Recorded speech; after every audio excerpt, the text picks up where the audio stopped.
down to Dort. This is Lou Dort, and I'm down to dunk. This is Lou Dort, and I'm down to Dort. I'm Josh Giddey, and I'm down to dunk. Hey, this is Kenny Hustle, and I'm down to dunk. I'm Darius Baisley, and I'm down to dunk. I'm Mike Muscala, and I'm down to dunk. This is Poku, and I'm down to dunk. I love cereal. Captain Crunch, Cinnamon Toast Crunch, Cracklin' Oat Bran. Oh, I can have these. I'm going to share with my team, but I'm going to hog most of them. Welcome to Down to Dunk. I'm your host, Andrew Schlecht. We're part of the Athletic Podcast Network. Go to theathletic.com/down to dunk and get The Athletic for $1 a month for 6 months. You're out of excuses, everybody. You got to go to theathletic.com/down to dunk. It'll give us a little credit, give us a little bump. Let The Athletic know that we're doing some things over there too. And you get some great content for just $1 a month. With me, as always, is my good friend Alex Spears. Alex, what's up? What's up? Oh, sorry. What's up?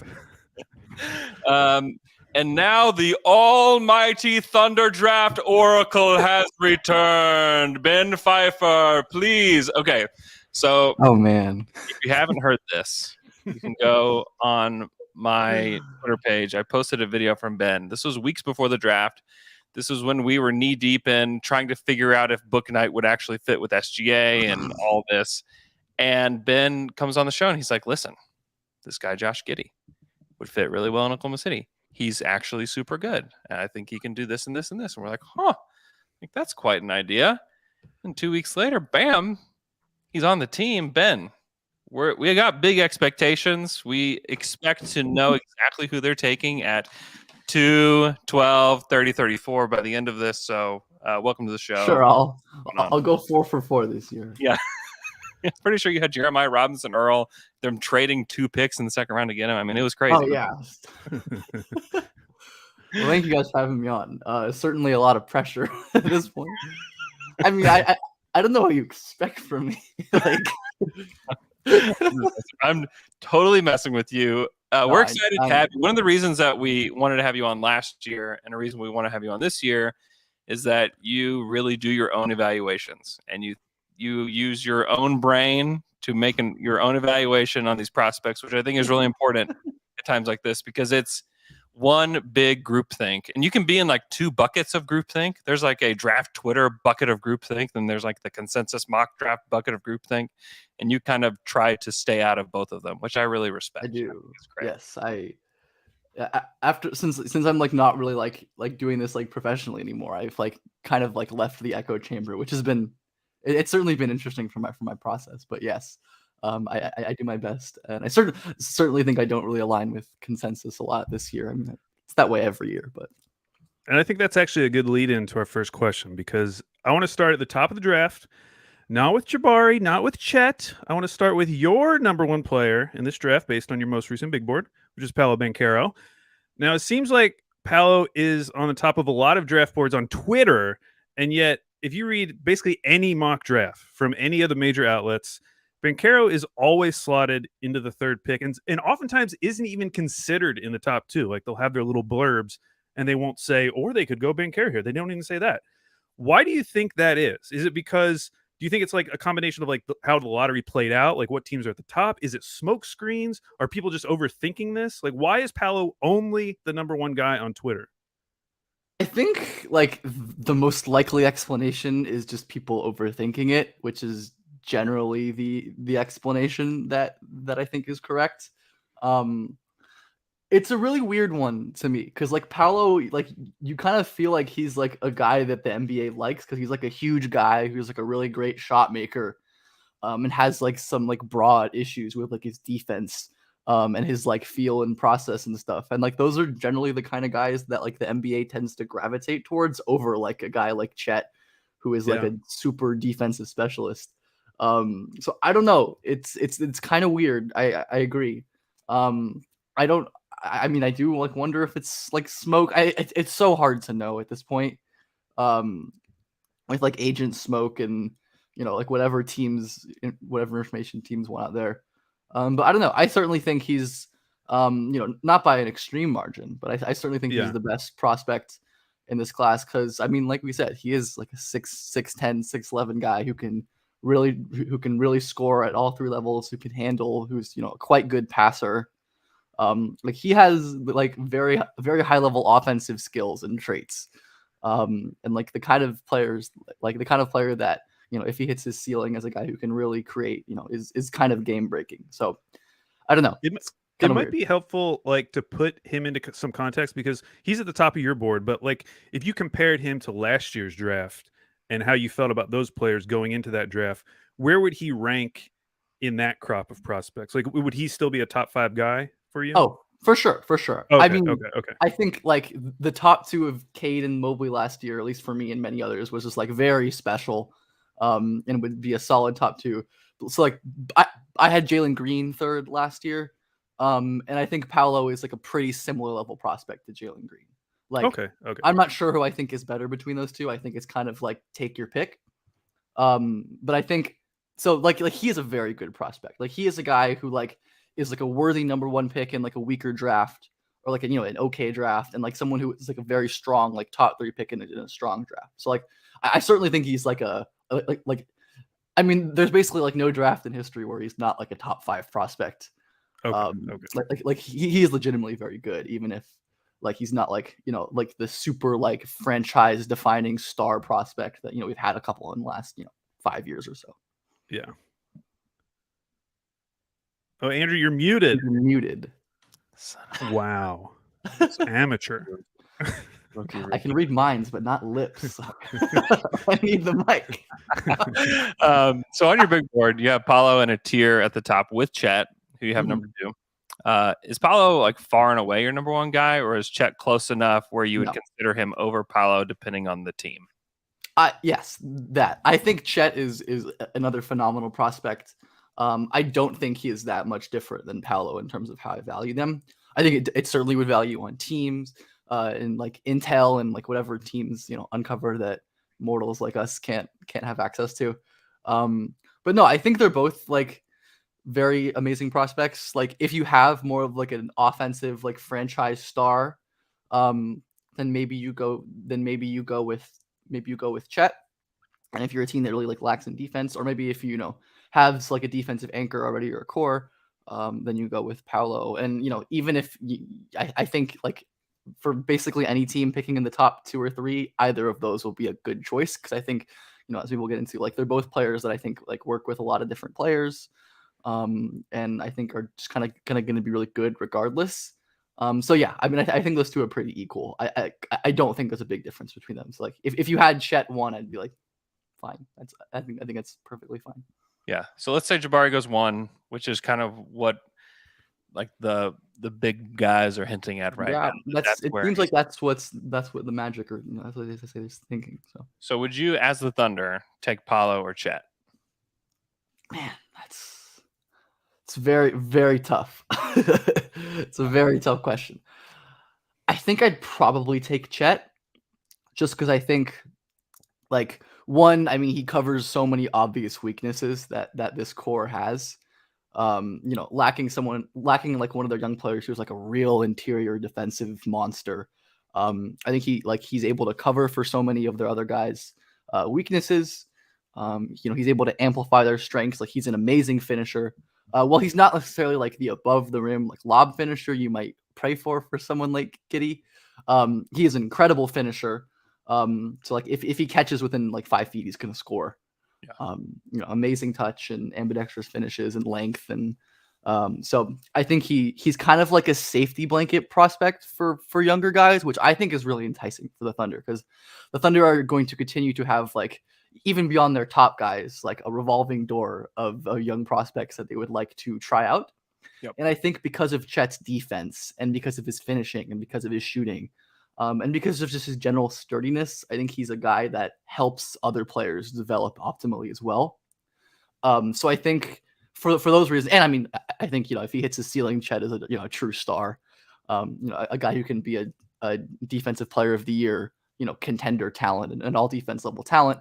And someone who can really mesh well, I think, with Giddey and Shea on offense, as like a guy who can finish, shoot threes, maybe do a little bit of passing out of like dribble handoffs and stuff. So I would probably take Chet, but I don't think Paolo. I think Paolo would be almost as equally good an option. Because again, a guy who can he's just like the advantage creation and like the offensive firepower that like Paolo, Giddey, and Shea would bring is like unbelievable. Like all three of them are good passers. Shea and Paolo can really shoot and create shots, and Giddey hopefully is trending that way. So I think that would just be like super overwhelming offensively. I mean, long term, I think you're going to want to address defense, but I think at this point in OKC's process, and I think this way with basically everyone who's not like a true contender, I think like you don't worry about like the more minute fit stuff at the top of the draft, unless you were like the Bucks or like the Warriors or something. And then in that case, you're probably not picking this high anyway. So. Yeah. So it was Woj reported that the Thunder were trying to get into the top 3 to try to get Evan Mobley last year. How would you compare Chet to Evan Mobley, like as prospects? I think Mobley is definitely a better prospect than Chet, just because Mobley was like a good bit better for me on offense. Whereas Chet is a better shooter. But like Mobley had like the real like creation ceiling. I think we saw some of this year where he's able to like create off the dribble and work in the post and score in like the mid range and like pass really well. Whereas Chet is like a good offensive big for sure, but just not like Mobley. And then I think Chet is probably like as a pure interior defender, like a little bit better than Mobley, just because like the technique is great. He's a little bigger, but like the way Mobley covers like ground and like can like guard the perimeter is just really, really special. So I definitely think Mobley is like a better prospect than Chet, just because of like the offensive upside mostly. But like, I mean, Chet is still a fantastic prospect, and I think fills a lot of the same gaps that you're looking for when you're thinking about the Thunder trading up or acquiring a guy like that. So speaking of Chet's offense, Draft Deeper on Twitter mentioned that on NBA Today a few weeks ago, Mike Schmidt said, "We saw 20% of what Chet can do offensively at Gonzaga." What do you think about Chet's offensive upside? Because watching some of the highlights, like you do see that like Dirk fadeaway, but of course it's just like a flash. But like, do you buy into this idea that maybe there's more there? Maybe that we saw like in high school that just didn't translate to Gonzaga because of the way that team was constructed? Kind of. I think the main upside with Chet is probably just him becoming like a really good and versatile shooter. Like I don't really think the creation stuff is fair. I think like ever since he's gotten like number 1 pick smoke, like since like junior high school, he was like probably unfairly billed as someone who can like dribble and create. When like all in all, like his handle is like very questionable. And like he's not a very good passer. Like he just isn't really built to carry like a high offensive load. And like I think that's totally fine. Like I don't think that's like a fair expectation of Chet, because I don't think he needs to. Like I said, I think like a very, very high level play finisher is probably like the offensive upside, which is could be a very like there's some very elite play finishers in the league, both at the rim and on the perimeter. Like some of the shot making, like off of dribble handoffs and like dribbling the ball up after a block in transition and pulling up for 3 is awesome. And I think my thought on his most ideal path to upside is like really doing those with more consistently. Because like if you have a 7-footer who can like shoot off multiple kinds of actions, like you don't really need you really don't need much else, I think. And like just get him to make I think he can totally be a guy who makes simple basic enough passes. Like at his potential offensive ceiling, I think he's going to be a good enough passer for sure for his role. I think he's an amazing finisher, going to be an awesome potential shooter. But I don't think there's like creator unicorn upside with him, per se, where I think someone like Paolo like really has that upside. So the last of the big 3 that we haven't discussed yet is Jabari Smith. On your big board, you have Paolo and Chet at the top. In the second tier, Jaden Ivey, AJ Griffin, and then at the third part of your tier, you have Jabari Smith. Why are you lower on him than consensus? Because there's a lot of people that would be excited for him to go number 1.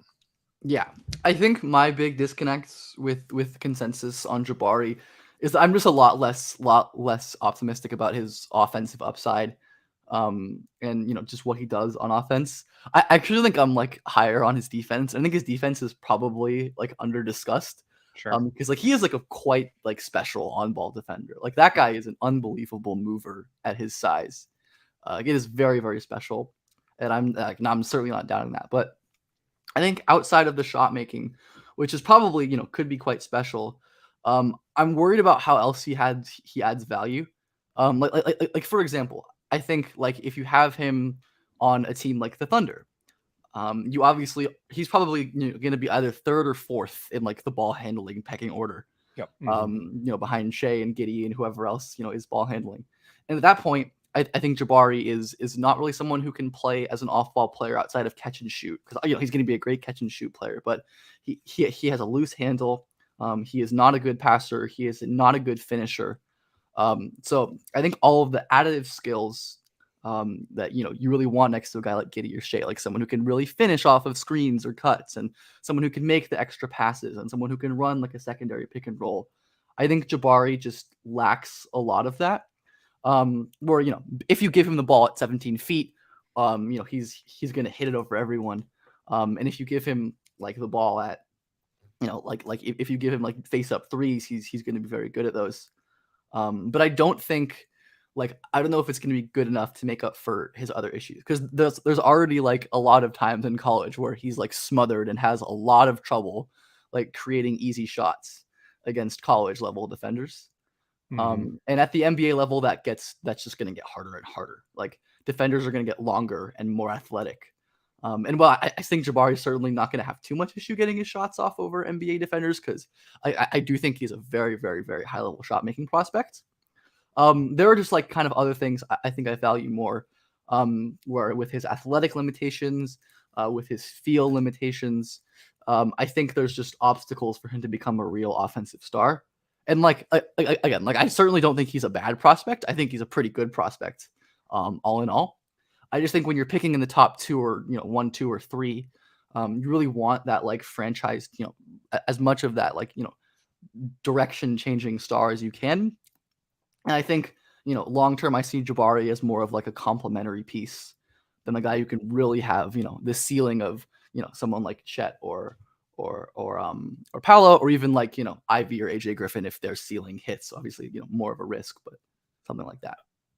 Correct me if I'm wrong, because I've seen some people bring up this argument, and I'm kind of interested on your take. The idea that Jabari had a higher free throw attempt rate than the other two guys, which like the way he gets described, it doesn't seem like that would be true, because we always talk about like, oh, he's not a great finisher. He's not great inside the 3-point arc other than this like 1 or 2 dribble pull up. So like, do you just dismiss that, or how do you factor that in?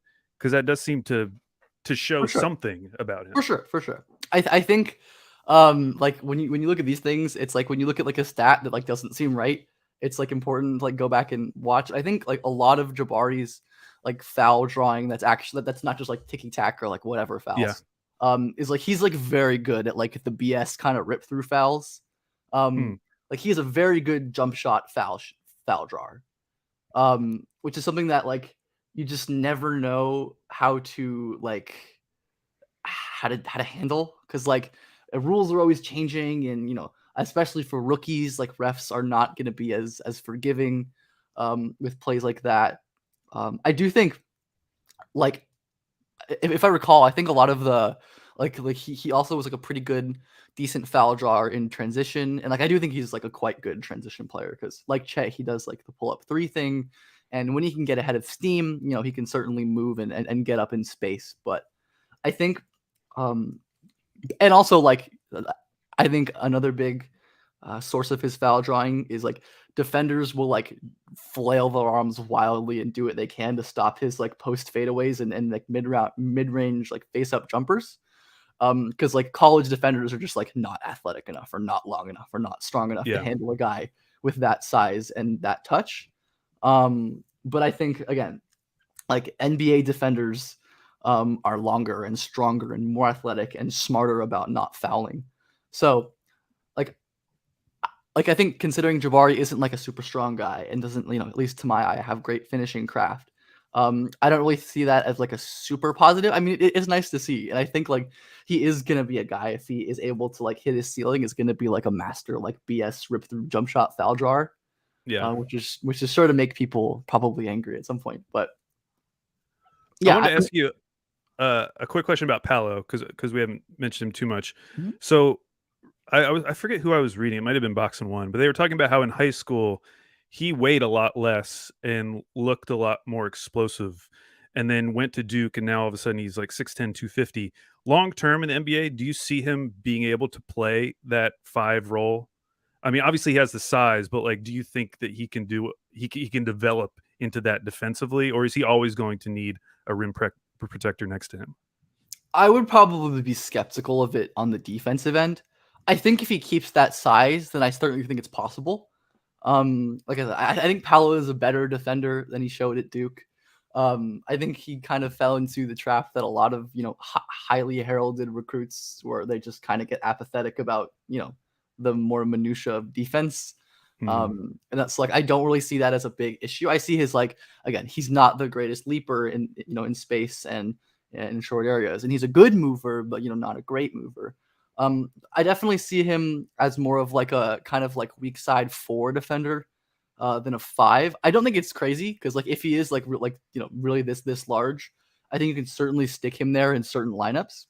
So I think he gives you that versatility at assuming he hits his defensive ceiling, which I think is going to be good enough. Probably never elite, but someone who's like a solid above average defender. I think he can be someone who is versatile and gives you the option to play at the 5 in certain lineups, but definitely I don't think someone who you want like regularly playing there. Yeah. Offensively, I think he can do it for sure, but like that's a lot less demanding, I'd say. So on your big board, you have Jaden Ivey as your 3rd best prospect. There have already been some rumblings that OKC would be willing to trade down with the idea that they're interested in Ivey. Let's pretend the rumors are true. How do you think Ivey would fit with this current Thunder team? Man, I really like it. I feel like a lot of people have been like, I've seen people worrying, like not only in these comments, and then just in general, like worrying about Ivey being like, oh, he needs the ball to score. He's gonna not mesh with Giddey and Shea. I don't really think that's true at all. I think the real like issue is like you have basically like 3 like guard defenders who like aren't that great with Ivey. But again, like if you really believe he's that level of offensive talent, you kind of probably ignore that. Because I think just stacking talent is great. I think Ivey is like probably at his best, like attacking off of players like Giddey and Shea. I think the major weakness for Ivey at this point is that he's just really not a very polished pick and roll player and not a very polished intermediate scorer. Like his pacing on his drives and on his pick and roll reads is just underdeveloped. I mean, it's improved a lot since the beginning of the year and last year, but it's still not great. And then he doesn't really have a lot of intermediate counters and a lot of, different kinds of finishes. But what that guy can really do is destroy a tilted defense. Like if you watch like any Ivey highlights, like the crazy like half court dunks and like feats of athleticism that you see from Jaden Ivey are really exceptional. I think you have a guy like Shea who is maybe the best or one of the 3 or 4 best drivers in the league in creating advantages, and someone like Giddey who's developing into one of the best passers in the league. Jaden Ivey is going to be feasting all day off of the attention that those guys get. And it's not to say that Ivey can't do it himself. Like he is so special in terms of like athlete that he can burn a lot of defenders, even with his handle isn't perfect. His more like advanced offensive stuff isn't perfect. So like I think Ivey next to like Giddey and Shea would be like extremely overwhelming. Like it's kind of like I could totally see it being a thing that like defenses just have absolutely no clue how to deal with. Yeah. Because like I think there's like a real outcome where like if that were to happen, OKC has like the 2 best drivers in the league. Because like if Ivey really improves like the finishing craft and the pace, like he is like gonna enter the league as like a top 3 fastest guy in the league, like the second he steps onto an NBA floor. Yeah. And like he is also like a very good catch and shoot shooter. Like I think like my main issue with his shot is like I don't think his energy transfer and his low shot and the release are great for like pull-ups, which is obviously important if he's going to be like a heavy on-ball guy. But like in OKC, Ivy wouldn't need to be a primary decision maker, like someone who has to run a ton of pick and rolls, and make a lot of really difficult reads, because they have Giddey for that long term, which is like a blessing, and Shea as well. So I honestly think like offensively that would be really really fun. And I also I certainly trust Dagnall to like put him in a good spot. I think he's definitely one of the better developmental coaches in the league. I think he's done really well in his time. So I think it would be really fun. I mean, it's not necessarily what I would do. But like if you can trade down and get him at like 6, that would be like ridiculous. Yeah. Ridiculous. Yeah, it feels like it would have to be Sacramento at 4 to like feel confident. Yeah. That's interesting what you said about the catch and shoot numbers, because I do think that's the fear for most Thunder fans is like, yes, you can point back to the 3-guard lineup with like CP3, Schroeder, and SGA that was so successful that year. But as someone pointed out on Twitter, and I forgot, I was looking to remember who it was, like all those guys that year were above average from 3-point.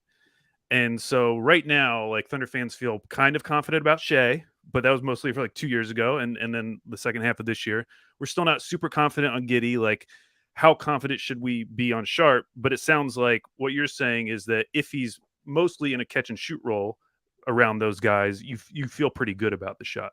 Yeah, I think Ivy's going to be totally fine as a catch and shoot shooter. Like he's already quite good at it. I don't have the numbers in front of me, but I know he's like 36% from 3 this year on like a lot of self-created difficult attempts. And I like when he's open and can set his feet, which again is like the big issue with being a dynamic pull-up shooter like Steph or Dame or Trey, whatever it is. You often don't have a lot of time to set your feet and to take a breath and get ready for your shot. But I think when Ivy has that, I think he's going to be totally fine as a shooter. Okay. So So that is not a concern I would have. Okay. So we've covered most of our options at 2. Let's move on to the 12th pick. This is where you could really make some money, Ben. This is the fun part for me. And I'm going to start with a philosophical question from one of our listeners, Sports Fan 405. They ask, what is the correct way of looking at pick 12? Let's assume at that point we have Shea, Giddey, and Chet. Do you still go BPA, or does fit start mattering more if you feel like those 3 are your core? And the example of this might be something like if Jalen Duren falls to 12, which could happen, it's likely that he would be the best player available. If you took Chet at 2, would you still take him, or do you start thinking more about fit? I think that's a tough question. I think I'd probably have to take Duren, like if he was like the by far best player available, just because I mean I'm pretty high on Duren. I think even though it's a consensus. And I do think long term he and Chet can certainly work. Like I don't think that's like a front court that it certainly would need some tinkering, and it would have a lot of growing pains. But I think like long term it's great. Generally, I think still at this point you're going for best player available. I think once you get down to you have 3 or 4 players who you don't really see much of a difference in value, then you can go okay this guy fits a need better, or this guy fits with our star player better, or this guy we think this is a better environment for him to develop. But I think if there was a guy who I thought was a good tier or significantly better, even at a redundant position, honestly, this isn't I don't think there are any of these guys there, but I'd be more scared about taking a third real ball handler than a second big if they took Chet at that point. But I think best player available is almost always the way to go. But once you get down to there's not so much separation between your the 4 best guys, then you can take your pick on who you think fits best. Yeah. And there's this tier is really interesting because there's going to be a wing available, and there's a lot of interesting wings in this range that I think will be available. AJ Griffin, Johnny Davis, more of a guard than a wing, but still Jeremy Sohan, one of those guys is going to be there. Ben Mathurin, one of those guys. Who do you like the most out of that group? And I already know because I'm looking at your big board. It's AJ. I mean, talk me into AJ Griffin. AJ, I worry my concerns. So ease my concerns on AJ Griffin. he moves very heavy. Like he just looks heavy on the court, and that worries me. The injury history is like my primary thing that I look at, and I'm like, I don't feel confident. Like that's the only thing I don't feel confident about. The shot, I love it. The potential that's there, I love it. The age, like I think he's like second youngest guy that'll go in the first round. Love that. But I am concerned about the other things, about the injury history and just the way that he moves on the court is concerning to me. So ease my concerns. Help me get to a tier where AJ Griffin would be a steal at 12. I don't know. I mean, I'd love to say I can ease your injury concerns, but like I can't really. You can't really do that one. But is part of your evaluation that you have expectation that his athleticism is going to significantly improve from where he was at Duke? Maybe not necessarily to where like people talk about him in high school, but like it is going to improve based on what we saw. I think so. I think like again, like one like maybe positive upswing of the injury is like he has missed like critical years of development because of how much of his formative like high school like pre-college years that he hasn't been able to play. So he's like kind of behind on development, which is scary because of like how interesting of a prospect he already is at this point, for being someone who is like a year and a half behind his peers in terms of like on-court development. So, I mean, I think the best thing I can do is like, especially if you're picking at 12, I think he is going to have a ceiling that's so much higher than anyone else. That the way I look at it is much better to swing on him and then miss because he gets hurt than to pass because you're afraid and then you pass on a star. So I think like AJ has like real star upside on offense. As you said, the shot is fantastic. I honestly think he's a better shooter long-term than Jabari, just because he can like really create his own shot with his handle. Like the guy can really dribble and like has handle manipulation, where he's able to like use his like head fakes and pacing, and he's like more flexible and more agile.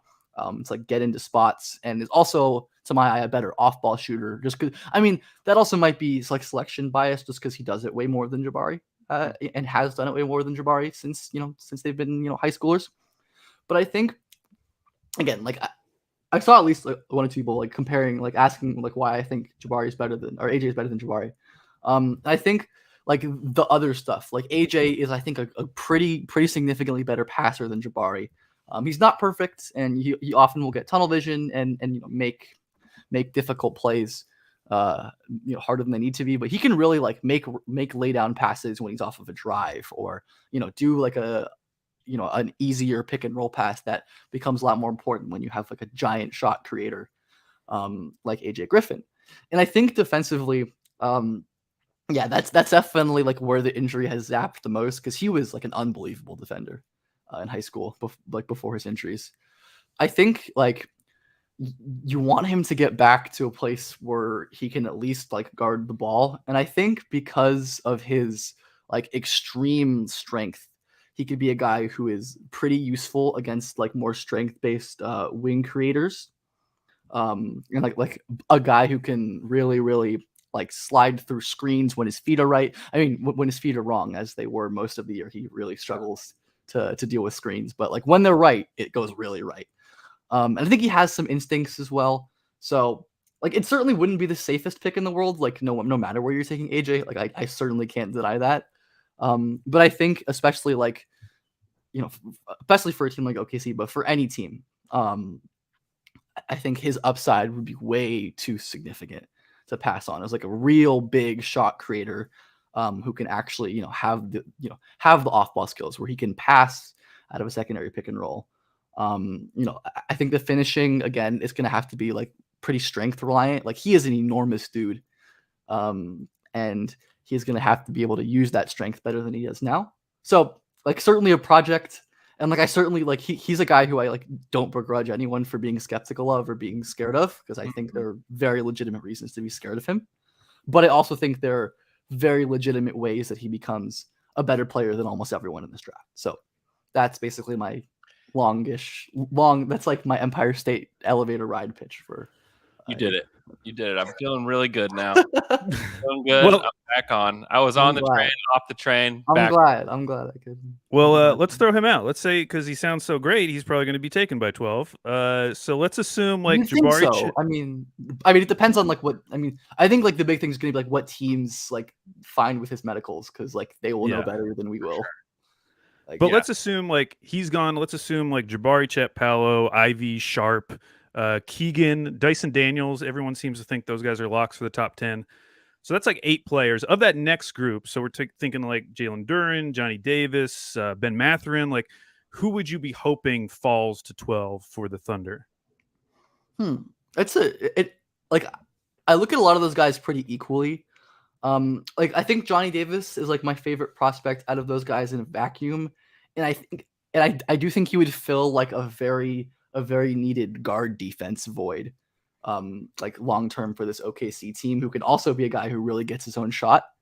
Like I think people are kind of undervaluing that, as like Johnny definitely has his issues, with space creation, and the shooting is not super consistent. He's not an amazing passer, but like he can really get his shot from all over the floor.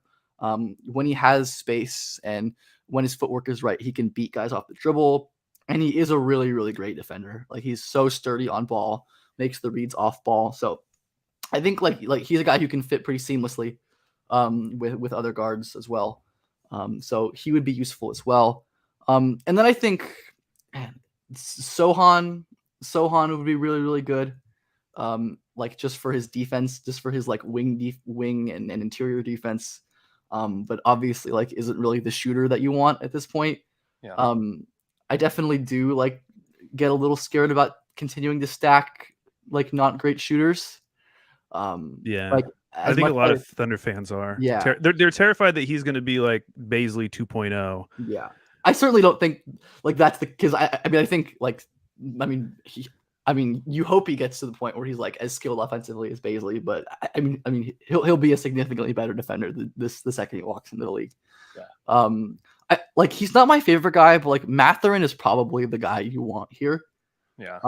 Just because like if you get Chet, assuming if you get Chet and if you get if you have those guys, I think like Mathurin is like very perfect off of like Giddey and Shea as like definitely the best off-ball shooter at this point in the draft for sure.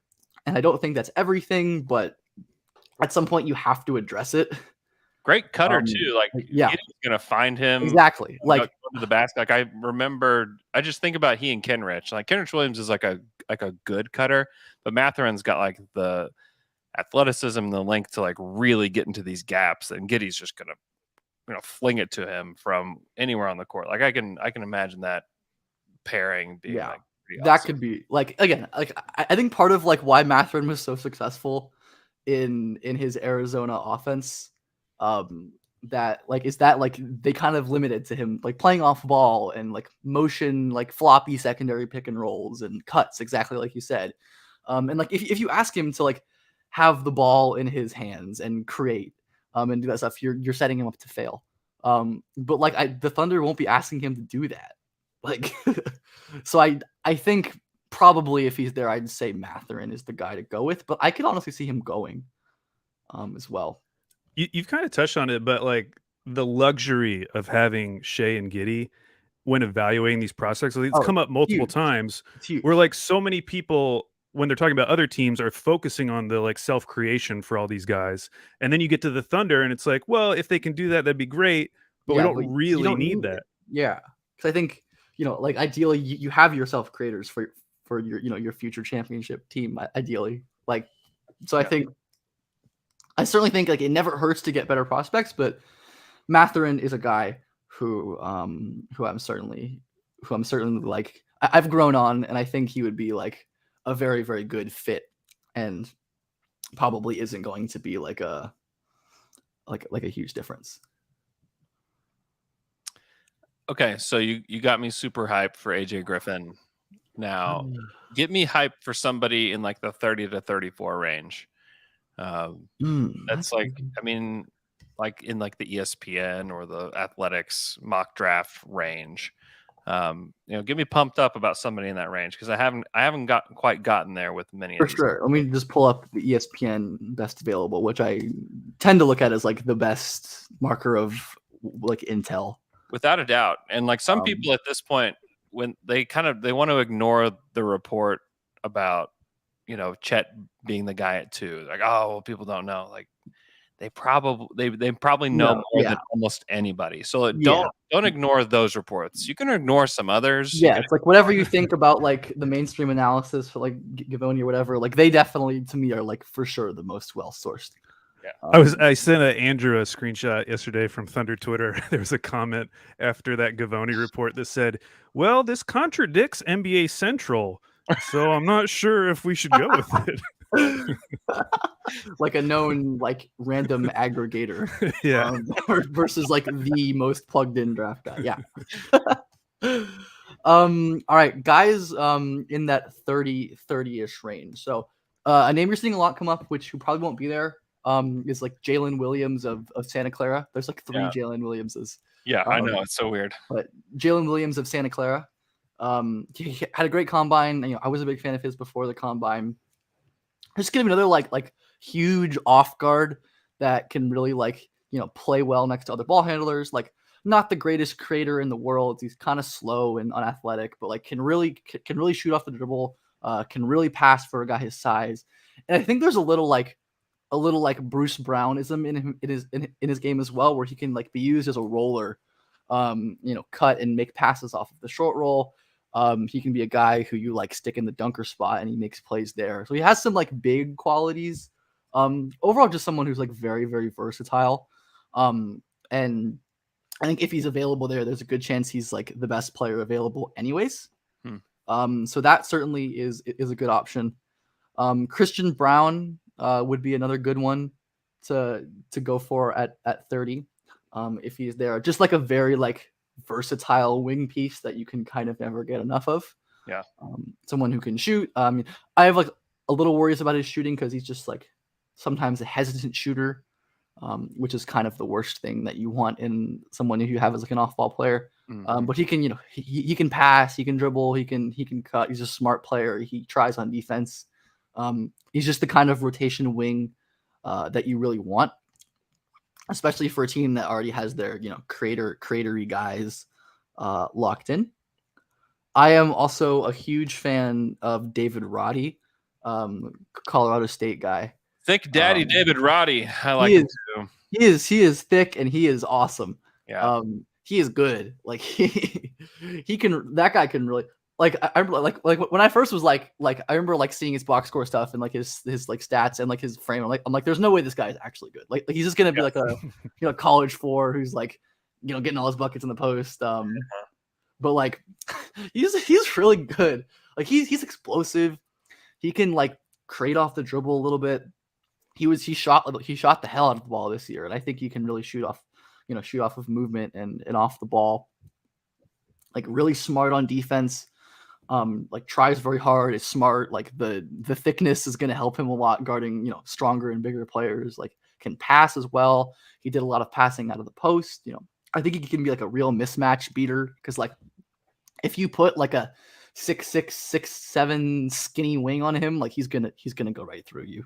And so again, there's like another very interesting complementary guy with like a different skill set than like a pure like catch and shoot off ball guy. I think like there's real upside as like a mismatch punisher. Someone who's going to be able to defend enough, going to shoot enough. ESPN like best available has him like late second. I feel like he's going to go higher than that. I'm actually pretty confident he's going to go higher than that. Yeah. Like he is like legitimately quite like he's good.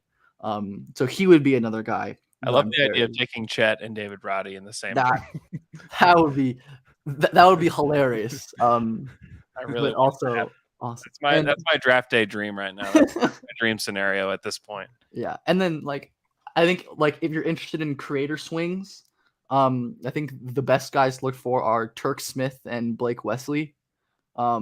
Wesley like I think is like Wesley is like 6'5" and an amazing advantage creator, like very raw and like shooting consistency and finishing. But like he can really get downhill. He can really work in the pick and roll. And it's like another like if you want another like guard project, he's a great one to go. And then like Turk Smith is just like a nuclear shooter. It seems like he shot like 15 threes per 100 possession this last year, which is like basically like nobody does that except for like Steph and Trey in terms of like college prospects, which is, not to say he's, anywhere near that level of prospect, but like, he is probably a very good, intriguing shooter with, some burst and some passing. So I don't really know if you're going to be, interested in creator swings at like 30 for the Thunder. You're probably not, but those are the two best guys there as well. So those are just some names that I like in that range. Okay, last question. One of the names is getting thrown around on Thunder Twitter a lot is Usman Dieng, who he's not on your big board yet, but I know you've started watching his tape. Any early impressions, either for just where you think he might end up on your big board or how he might fit on the Thunder based on what you've seen?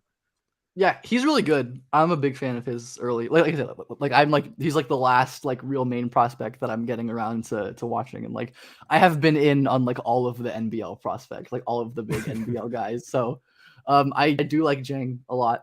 I mean, there are like broad similarities to Giddey in like very large guy who passes the ball.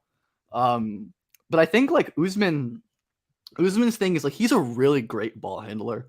Where like that was like maybe Giddey's primary weakness. Where like he's super fluid, can get in and out of moves, can really get to that intermediate area. The question is like what does he do when he gets there? Because like the scoring is very problematic. Like I think he's like a significantly worse scorer than Giddey was at the same stage. And like Giddey was not the greatest scorer right coming into the draft. But like I also think Usman was like a quite good defender, which I didn't necessarily expect going into his tape. Like he can really move for a guy who's like 6'9" or 6'10". He has nice instincts. He's long as hell. I'm very pro Usman. Like I think like maybe he's like a bit redundant with Giddey because you have like another like guy with broadly similar issues at the moment, like someone who's like a large guy who passes and then like shooting and scoring is an issue. Yeah, he's kind of it's kind of like offensively, at least if you like took Giddey and like scaled his strengths down a little bit, which is like still a pretty good player. And I think at his ceiling, Usman can be different because of the handle and because I think he's certainly a much lesser passer than Giddey. I mean, not a slight at Usman at all. We know how special a passer Josh Giddey is. Could certainly be better as a scorer, and will almost certainly be a better defender. So I wouldn't hate it at 12. I think like if you really think he's the best player available, it like never hurts to add more like really young, smart passing talent, especially at size and guys who defend. So I'd be okay with it. Certainly, I think he'll probably, I'll probably end up having him like somewhere in like the late lottery range as well. So I think that's like a perfect spot for him, and I think he'll be a good enough fit. There's probably going to be better options, but I don't think Usman would be bad at all. Ben, thanks so much for joining us. Go follow Ben on Twitter at BJPF_. He's a great Twitter follow. He's the Thunder Twitter oracle, and I hope you guys. There's so much pressure for this. Oh, you're the oracle. There's no pressure. So much pressure these takes. It's like I need to like. We'll see. It's more likely that I get Chet right. Well, honestly, I feel like the big takeaway this year is like last year, it really was a question of fit. And this year, it feels like almost all of these guys fit with the Thunder in some way because of how they built the roster, because they have Shea and Giddey, that there are just like so many more options available, or at least it feels that way. Oh, yeah. They're certainly doing, I think we can all agree, they're doing a very nice job.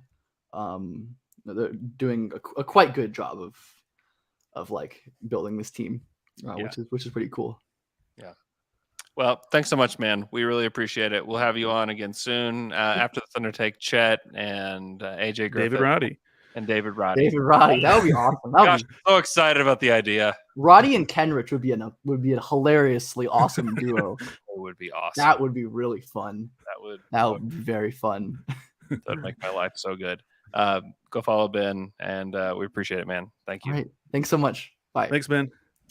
All right. We are going to talk a little bit of draft scuttlebutt after this quick break. Don't leave. We're also going to do a little debriefing of what we heard from Ben. So stick around. Whoo boy, the weather is getting nice, and it's time to look nice, and that's why I rely on Indochino, because they make clothes that are made just to fit you. I ordered some pants from them. I wear them all the time, and they just fit like they were made for me, and that's because they were. From weddings to work functions to weekends out on the town, it's always the right time to dress to impress, especially in clothes that fit you perfectly. Indochino makes high-quality, custom-fitted suits, shirts, and casual wear, all at a surprisingly affordable price. You can customize everything from suits and shirts to chinos and bomber jackets at prices more affordable than you might expect. So telling you about those pants, I really love to wear them. They're a good complementary piece to a suit jacket. They're just good with just a regular button-up shirt, or even I've worn them with just a t-shirt just because I love wearing them so much. They complement so many different styles, and they fit me so well, and I want to wear them all the time. This season, dress to impress on every occasion with Indochino.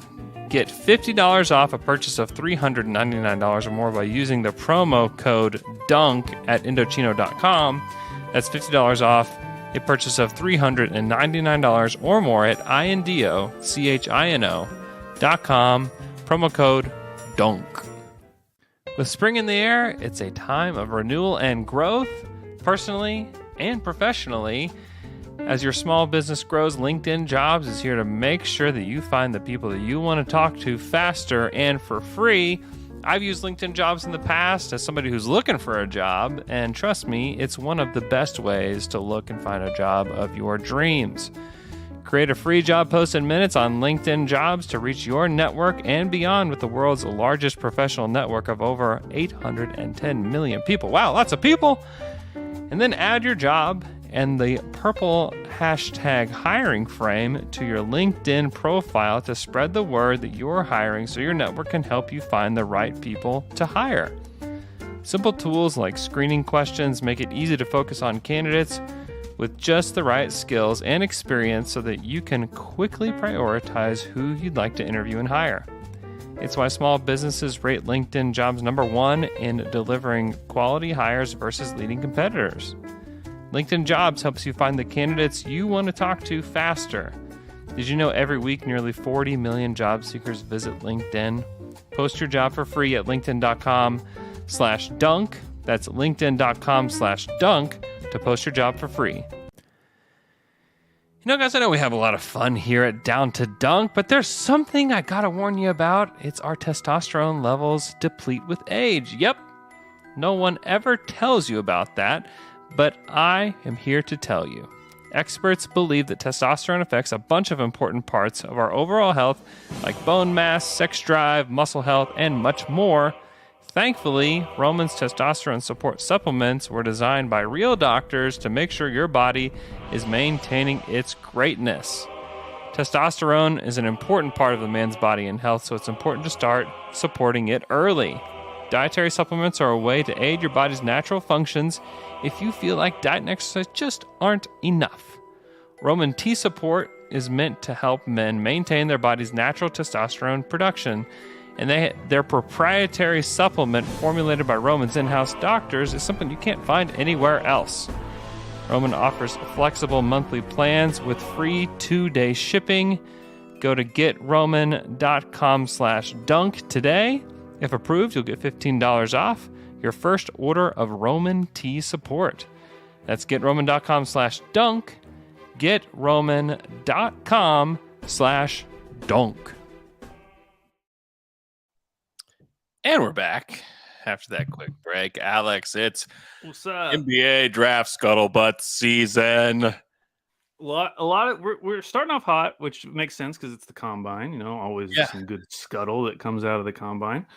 And I think we got to start with the big one, which is the idea that the Thunder are either interested or just might be willing to move down in this draft. Now, most people who have brought this up as an idea have targeted Sacramento. A lot of times, this scuttlebutt is coming from the Sacramento perspective. It's James more about Ham in particular. James Ham. Not John Ham. James Different Ham man. Yeah. Only one M. I believe John has two M's, right? Correct. That's yes. correct. different ham man. But yeah, a lot of time it's coming from the Sacramento perspective of Sacramento thinking about moving up. As a, it can go both ways. I think, and some people are freaking out about this, Andrew. As they probably should be. We have been just aching for a top 3 pick in this draft for this whole season, and then you get there, you trade back. It's like, but here's all this for. Here's the deal. I want to start with this. This is from an article that Joe Masato wrote back in, I believe, November, or it might have been October. Got out before the start of the season, when people were starting to freak out about Şengün. Ooh, Şengün, he's looking pretty good. He's looking spicy. Why did we give this guy away? Yeah. And first of all, it's very interesting that, like, because Presti is directly quoted in this article. So obviously, like, Presti felt some need to come out and explain that move. The Şengün move. Oh, yeah. For whatever reason. But the quote he gave was, it was way above the line for the general value of that pick, and we're probably going to make that decision most of the time. Now, what that implies is that they have values placed on every single pick in the draft. It's not just like they only value the 16th pick, like they have some chart that they look at. They have that for every single pick in the draft, which means that there must be a price for the second overall pick that they would be willing to move it. Yeah. You could imagine a same quote like that after they trade the second pick for whatever. Yeah. But the point is that, like, it would have to meet and probably dramatically exceed whatever line that is. Yes. 2 picks for the 16th pick is easy to see that's an overpay for the 16th pick. Like, that's plain easy. That's a slam dunk. For the second pick, though, what is it? Because, like, the rumor from James Ham was that, and this isn't even a rumor, this was him discussing it on a podcast. Yeah, let's make sure that we understand the context of it. Similar to us, just like throwing out ideas like, would this make any sense? That kind of thing. And here's how he even framed it, was like, well, I give them the 4th pick, and then I'd give them a lottery protected pick, lottery protected or top 5 protected pick. And it's like, whoa. Like, those, you're throwing those both around like they're so similar. It's like, those are so similar. It's kind of crazy that you throw that around like that. But even to me, like, if you top 5 protect it, I'm just like, no. Like, if you want the second pick, you just unprotect the pick.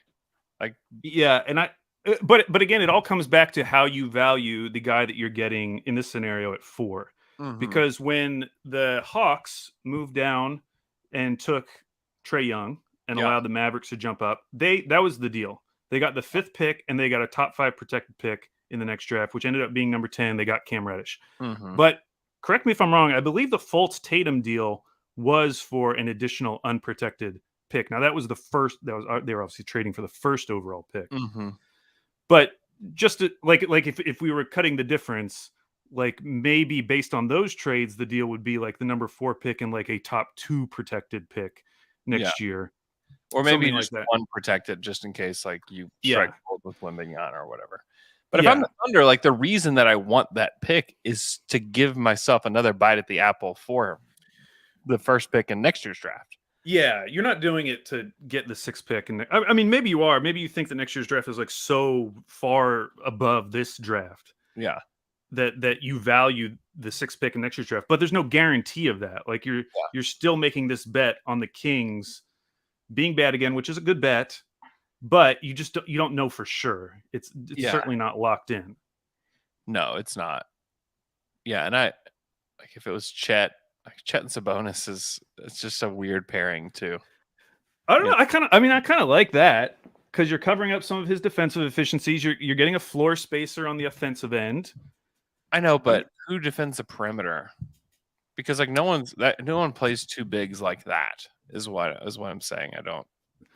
Yeah, I mean, there's not a that when it comes to Chet. Like, it's hard to find an example of that player playing with anyone. Like, who is that guy in the league right now? Yeah, I don't know. Like, you can't even really say Evan Mobley because he doesn't necessarily have that stretch capability right now in his offensive game. He's not out there taking 4 or 5 threes a game. So even though we think Evan Mobley's better, that's not a great comp either. No, you're right. Yeah, that's true. That's true. I just I'm more offensively, I love it. Like I love like they're gonna finish everything around the basket, and Chet's gonna be able to do some weird stuff, and like I really love it. Defensively is just where I'm like, that's where like Sabonis is just hard to build around defensively, where like Jared Allen is not really because he can Right. so. But I would say like the general point is that obviously the Thunder could do anything, and they're going to at least hear the offers, because going back to that quote, if it's true, and we all think it is true, that they have a value on all of these picks, Yeah. well, then that means you have to explore trading down just to see what's out there. And Yeah. so when I see reports that, a trade has actually been discussed, well, that makes sense. Like how else would you find out what the value is of moving down? Like you have to discuss what a trade framework would look like. Here's the thing. When we see reports, and this goes for so many things with the draft, like the Thunder have interviewed so-and-so, the Thunder have worked out so-and-so, or we have links from this player to the Thunder. The Thunder are going to talk to every player. They're going to work out every player in the first round up to like the 40 range probably. They're going to have workouts with everybody, whether it's reported or not. They're going to interview everybody, whether they're going to take them or not.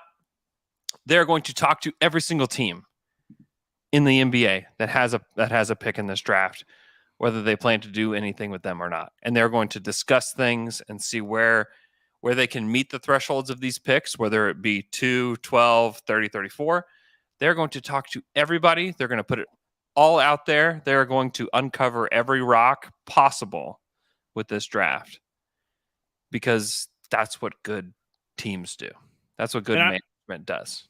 And I mentioned this on Twitter, but I do think there's an angle to this where it's like a counter smoke screen to Orlando.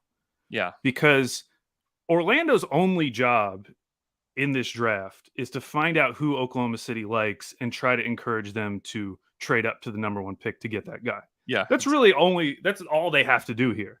Like they're not going to trade below 3, and they're probably not going to trade below 2. Probably so really, it's just Oklahoma City.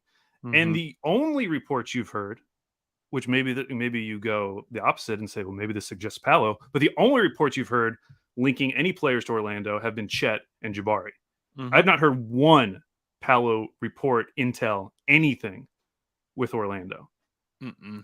Which again, maybe this is all giant smokescreen and they take Paolo, but right now all we've heard is Jabari and Chet, and the most convincing ones have said Jabari, which was Gavoni said that, and then I think Henry Abbott said, I feel very confident Jabari, everything else is smokescreen. And then like today, it was very funny. Mims, stop chewing on that. She's chewing on the air purifier, the cord that's plugged in. You're gonna electrocute yourself. Oh no. Go get her. Go get her. Rescue her. Yeah. I would say I was hearing stuff from people that are pretty plugged in that were at the lottery and at the combine that were like, yeah, Jabari number 1. And I was hearing Jabari was at the top of like legitimately at the top of it, and that they were like crossing their fingers for the draft that they would get Jabari. So I do think that that's real. I think that's legitimate. I think that and if that's true, then you should hear more reports in the coming weeks about them wanting Chet, which is already what we heard today. Quentin Richardson, who is the television like studio analyst for the Magic, he was on Cowherd today and suggested that they would take Chet. Yeah. And like, first of all, that'd be like, that'd be very similar to like Michael Cage going on Cowherd and like saying what Presti is going to do. So I don't buy it any point. But if he did talk to someone in the Magic front office before going on, wouldn't they tell him to, hey, say that we like Chet? Yes. The answer is yes. So that's why like there's so much gamesmanship going on. There's so much gamesmanship in the media, outside of the media, behind the scenes, in front of the scenes, everywhere. Like So then flipping back to OKC, if you know they're doing that, what's your job? Your job is to pretend that you don't like Chet. Your job is to put it out there that, actually you're willing to trade down from 2. And actually you might like Jaden Ivey. And that might be the pick. Again, all of this could be true, but you can imagine a scenario where they're doing that to basically shut down any of these talks with Orlando, basically saying like you're not going to bully us into making a trade up. Right. Yeah. We don't even like any of the bigs. We don't actually like anyone in this draft. We Yeah, might just trade out altogether. Actually, Presti already played his hand on that. He said to the media at his availability that he thought this draft was really good. Wow, So, major mistake. you blew it, Presti. Now you got to lose 2 picks because of that. Where are you at on your Al Baby Cakes big board right now? Where are you at in these top 3? Well, what I found so challenging in a good way, and it came up in the conversation with Ben, is that like you can imagine the fit with all of these guys. It's great. Like there's no one you're trying to no one you're trying to avoid, and for a long time I just felt that way about the top 3. But you keep going down the board, and it's like I kind of like all of these guys could fit, and it goes back to what I was talking about. How when you're taking a guy in the lottery, a lot of the focus tends to be on what is their star potential, and usually when you're talking about star potential, it's talking about self-creation skills, and so everyone is obsessed about that. And yeah, if you look at Ben Mathurin just through that frame, maybe you don't like him as much. Sure. But if you start imagining him on a team with Shea and Giddey, all of a sudden it's like, oh, whoa, this guy could be like incredible next to Shea and Giddey based on what skills he already has. Mm-hmm. And so I'm finding myself slotting guys, but I'm like super excited about most of them. Like it's hard for me to. I'm having trouble finding a lot of guys that I like actively would be upset with. Well, give me your Al Baby Cakes top 3. I mean, top 3 right now would be Chet, Paolo, Jabari. Okay. I'm still very in on Chet. Honestly, what Ben kind of sold me on Jaden Ivey. Did he? Because I hadn't really. I mean, obviously everyone looks at the 3-guard lineup like I mentioned, but I hadn't heard like a really good argument beyond that because those 3 guards are much different from Chris Paul and Dennis Schroeder.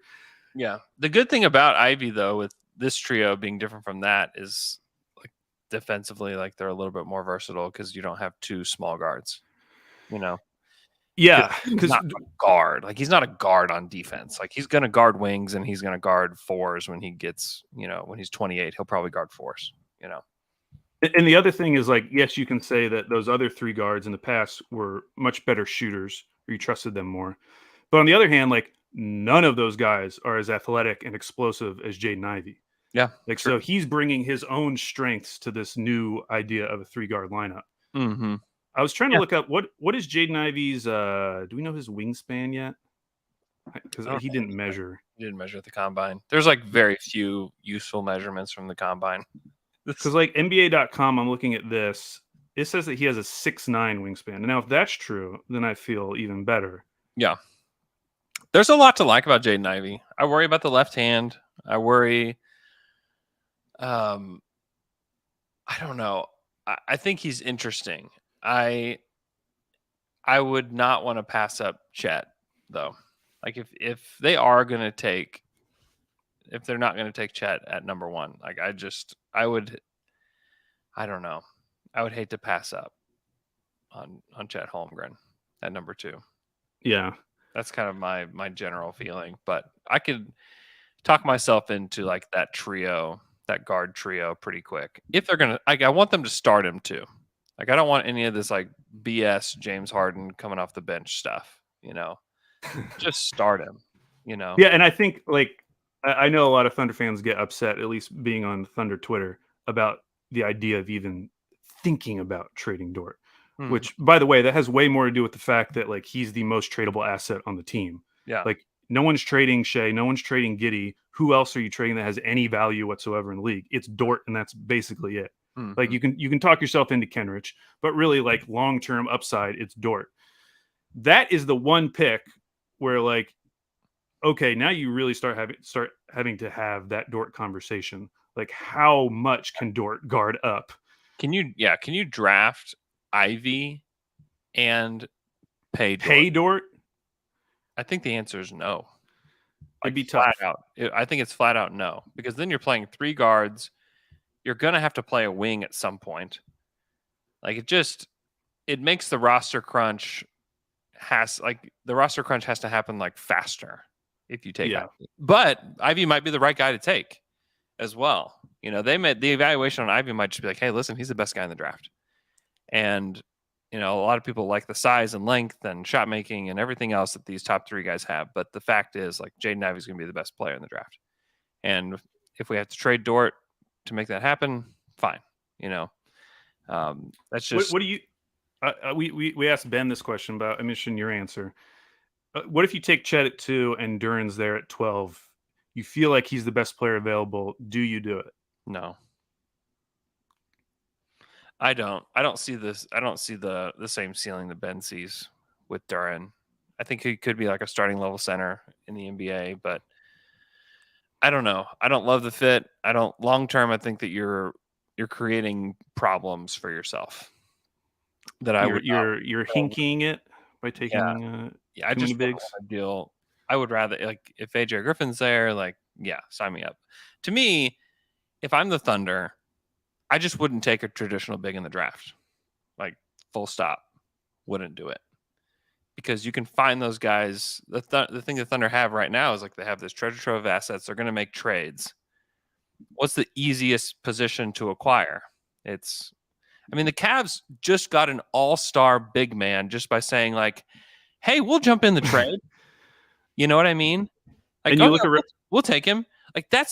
I would not do that. I just wouldn't. I just would not take a traditional big. If you need one, you can get one later on because they are undervalued. Well, you look at who are the guys that people are talking about right now in trades for this summer? Rudy Gobert, DeAndre Ayton, Yusuf Nurkic, Clint Capella. Those are all starting caliber centers. Bingo. They're all seemingly available. So why would you spend draft assets on that when those guys are available? Especially the 12th pick. That's a valuable pick. And the thing that you can't get for free or with one first round pick is a wings or a combo guard that can really score. Those guys are not, either they are just flat out not available or they're too expensive or they want to go to the coast. So let's try to get one now and bring them in and see if they work.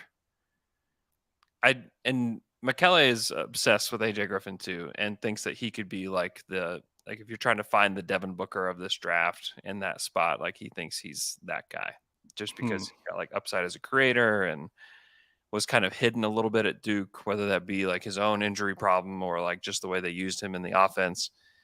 Michele loves him. Ben loves him. Those are two the smartest individualized thinkers about basketball that I've talked to, and that's enough to talk me into it. Honestly, I like him just fine. My main concern has just been the injury history and the heaviness that he's got, which I mentioned earlier. So you'd have to ask someone who's been doing this a long time, but I'd be interested in knowing another example of a guy who had a similar path where super athletic, had some injuries, lost a lot of that athleticism and was able to get back to elite level athleticism in this type of range. developmental OG. A little bit. Yeah. I know he had an injury. Was he, I don't know enough about what his athleticism was before and after to know how the difference was. But yeah, I would just like to hear of one example of a guy in that similar developmental age range where this happened and it all came back. I'm willing to buy into it. It is kind of scary because it feels like so much of people's evaluation of him is kind of banking on that in some way. It definitely is. That's why I'm so scared. And that's why, okay, fine. Just give me another example where this has happened and I'll feel better. Make this work in my head. Yeah. I feel like Johnny Davis might be there at 12, and I like the idea of that too. If the Knicks pass on him, the more I've read people's opinions, because he gets mocked to them a lot. Yeah. Man, he seems so perfect. I know for Tibbs. Yeah, in a good way, not in a sarcastic way. Genuinely a good fit. Yeah, I agree. Yeah, defensively he's got it. I think there's going to be some shot creation stuff for him there. I like. And he's a gamer. He's a gamer. I'd love him on this team. He's obviously a lot different than Jaden Ivey. He's not the crazy athlete, but you're talking about a 3-guard lineup. You can still have that 3-guard lineup with Chet if you took Johnny Davis at 12, and you like have a guy that can really defend on the wing. And then you can just be like, hey, this year, part of what this year is going to be about is figuring out how this team fits. And also it's Johnny Davis versus Dort and who wins out. You know what I mean? And then you could, trade one of them at the deadline if you needed to, or if maybe Dort's value is lessened and you can sign him for like 3 years, 12 per or something like that. In which case, like, you'd be fine with that. Because if Dort's coming off the bench as your like 6-man type of guy who can get some buckets here and there and defend, like that's not the worst thing in the world. Marcus Smart comes off the bench a lot for the Celtics. Yeah. So. Yeah, I'm very interested to see how that conversation plays out over the summer. It's hard before knowing who they take in the draft. Yeah, because if they bring in a big and a wing, all of a sudden it's like, oh, Dort's our 5th starter, and this feels perfect, and everything's great. But if they did go Ivy, and if they did take like another wing or guard, then you start questioning, because there's still so many guys on this team that we are high on. I know our conversations are going to change so fast. Like I mean, we haven't even mentioned Trey Mann, and we love Trey, It's gonna be so fun. I think that I'm like just now, like it's kind of like clicking in my mind, and I've known it, and when we've articulated it some, but like this is for the Thunder, it is like a really good draft. For other teams, it's really just not. Like for the Magic, it's kind of like, oh man, this is kind of not the best draft for them to be drafting super high. For OKC, it's great because of the way they built their team and because they drafted Giddey last year. Just the way that they've set themselves up for this draft in particular is just it's outstanding. And you have to believe that Presti was making this Giddey pick with this draft in mind as well. Not as like the only piece of the puzzle, but like I would be shocked if, when they're evaluating like, hey, listen, like we were going to be high in next year's draft and there's no creators in that draft at all. And we have Giddey and Kuminga and this other guy all in the same tier. Like if we're going to build a team and through the draft, we're going to build a team, look at who's up next. Like, how do they fit with these guys? Like, how do these 4 or 5 guys fit with this crew? With Giddey, it's almost perfect. With Kuminga, it's not. If they took Kuminga, now we're like, oh man, Ivy might be actually the best pick at 2. Yeah. And even that team, like significantly worse passing team. Yep. Like subbing out Giddey and putting in Ivy. Mm-hmm. Yeah, I'm excited. And I would say to the Thunder fans who are worried, about some of these rumors out there, the scuttlebutt, the thing that you got to keep reminding yourself is that the Thunder are the ones in the position of power. Like the only team that has more power than them is Orlando. That's it. Yep. They have more power than any of these other teams. And if you look at Presti's moves that he's made when he's been in a position of power, which was like the Russ trade because James Harden and Tillman Fertitta were demanding that they trade for Russ. Or if you look at the Paul George trade, like Presti has not just come out on top. He's come out like overwhelmingly on top. You could go back to the Serge Ibaka trade to Orlando. He was in a position of power in that trade as well. When he is in a position of power, if he makes a deal, it is like wildly in his favor. Yeah. It would be to me if Sacramento wanted to get there. And Sacramento, not in a position of power at all. Like they're in the opposite. They're in a position of desperation because their GM has 1 year left on his contract, and he has a mandate, we assume, to make the playoffs. And honestly, why wouldn't you have a mandate? You've missed it 16 years in a row, so like I get it. Years, it's time. But like that puts you in a position of desperation, and that's why like the whole idea of the Kings moving up to 2, like I don't really get it because it seems like a move that like a smart team would do, and like I'm all for it if the Kings really did do that. But if you're desperate to make the playoffs next year, are you really going to bet it all on drafting, 18 or 20-year-old, whether it's Jabari or Chet or Paolo? Like that's not a great bet. I think it's a great long-term bet, but if you are really worried about making the playoffs next year, that would terrify me. And you're giving up a future asset. Like that, I don't know. For another team, I would be more gung ho about it. But all of the context with the Kings, them trading up actually scares me more. Yeah. For me, if I'm the Kings, I would take Ivy, trade Fox to if you can call the Knicks and say, hey, will you give us 11 and one other additional asset for Fox? Knicks would probably do that.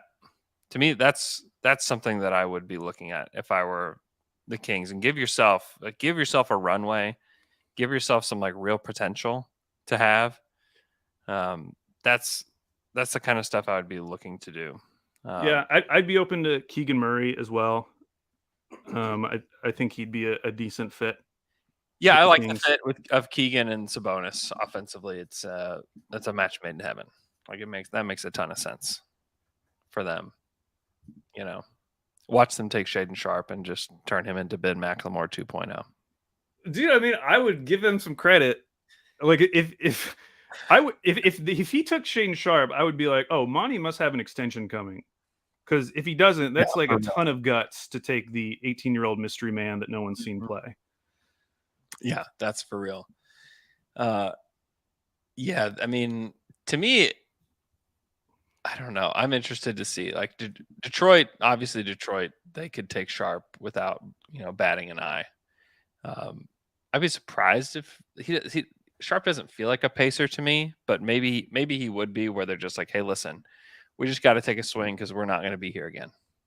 I kind of like the fit because I think he feels like a nice counterbalance to some of Halliburton's strengths. Yeah, theoretically. Yeah. I love Ivy on Detroit, and a part of me just thinking about the future, I'm like, I don't want it to happen because I feel like it would be so good, and it scares me a little. It'd be very dynamic. Yeah, it would be very fun. I think it would make them good right away. I think Ivy's going to be impactful right away.